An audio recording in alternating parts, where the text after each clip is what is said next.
Hi, I'm Pam Terrell. Welcome to my kitchen, which as you know is my happy place. Today what I want to demo for you is an avocado mousse. And one might wonder, avocado mousse, does that go together? And you would be amazed if you've never tried it, how smooth and wonderful it is by using avocados. So there's several different versions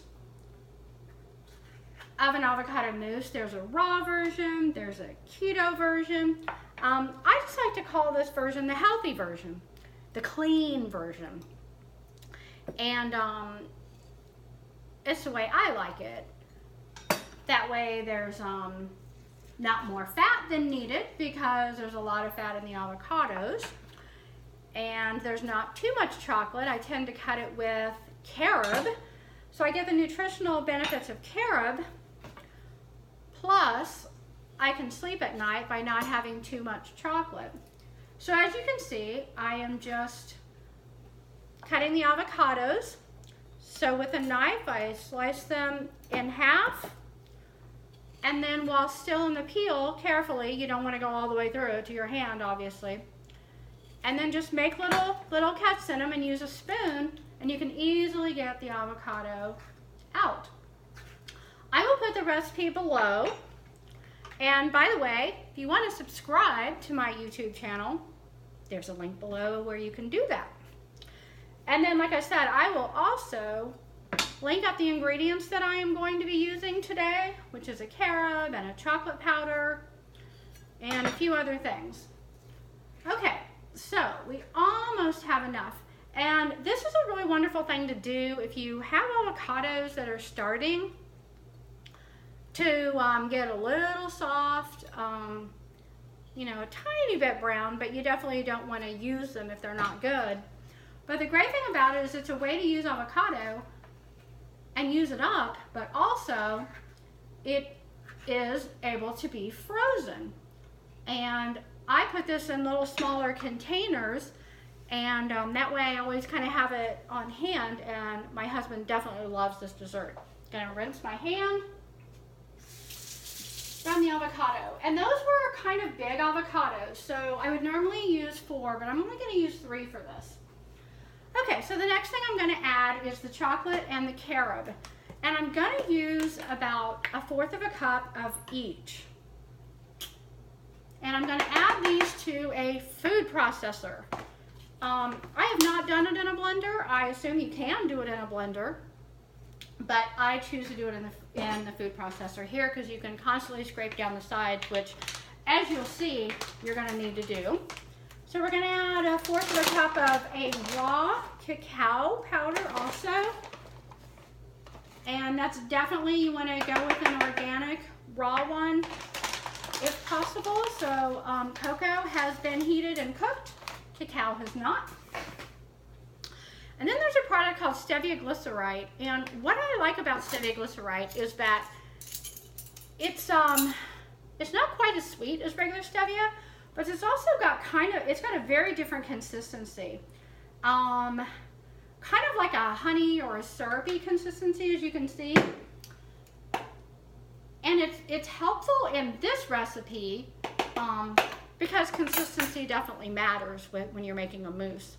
So we're adding a teaspoon of that, and then I use, for coconut oil, I use a Trader Joe's, the kind that's triple filtered, so it doesn't have as much flavor because I honestly don't want this to taste like coconut oil, but coconut oil has that great benefits, plus it has that great consistency.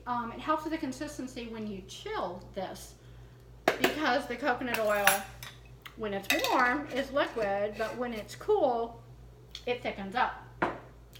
And then the next thing is vanilla powder.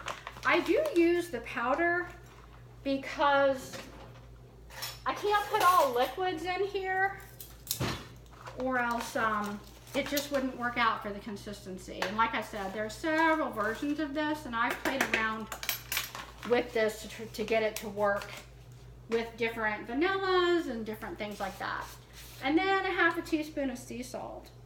And this is actually a Himalayan and pink sea salt. Okay, got it all. So now what you want to do, because if I turn this on right now, if I put on the lid and I turned it on, it would get this big chocolate poof and it would totally make a mess and it'd be really hard to get mixed up. So I use my spatula from my Vitamix. Oh, so many uses for it. And I kind of smash it around so that I'm getting that powder a little bit mixed in with the avocado, and that way it won't give that large poof, like I said, when I turn this machine on.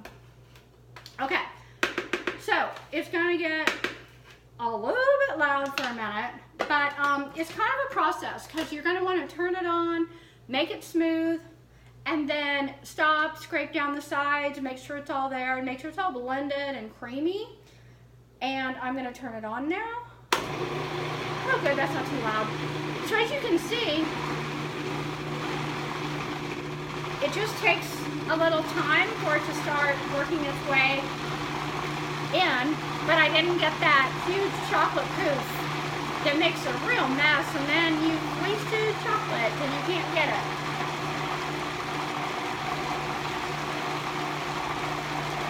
So it's starting to mix together now. I have one chunk that's kind of not breaking up. So I'm gonna stop. I'm gonna scrape the edges. Oh my God, this smells amazing. And then just kind of break up that part that doesn't seem to be breaking up. It kind of looks like chocolate icing, honestly. And when is that a bad thing? Well, when it's not clean, that's when. So thanks for bearing with me with my braces. They're going to be on for a while, so I will just try to talk as best I can. And so basically, you're going to let this go probably for about, well, just until it's creamy. It may take a minute, may take 2 minutes. Usually I have to stop and scrape the sides a little more, especially if you start to see like chocolate or something, you know, stuck on the sides.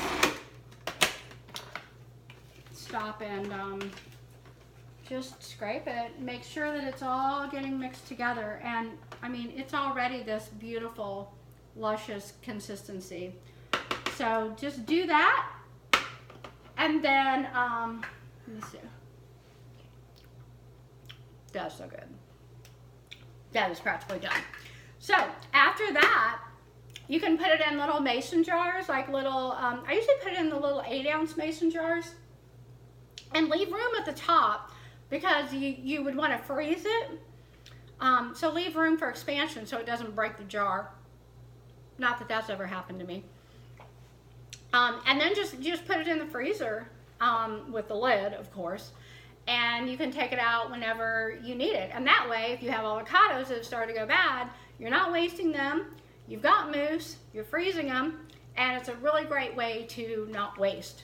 So I now encourage you to go play with some food. Thank you.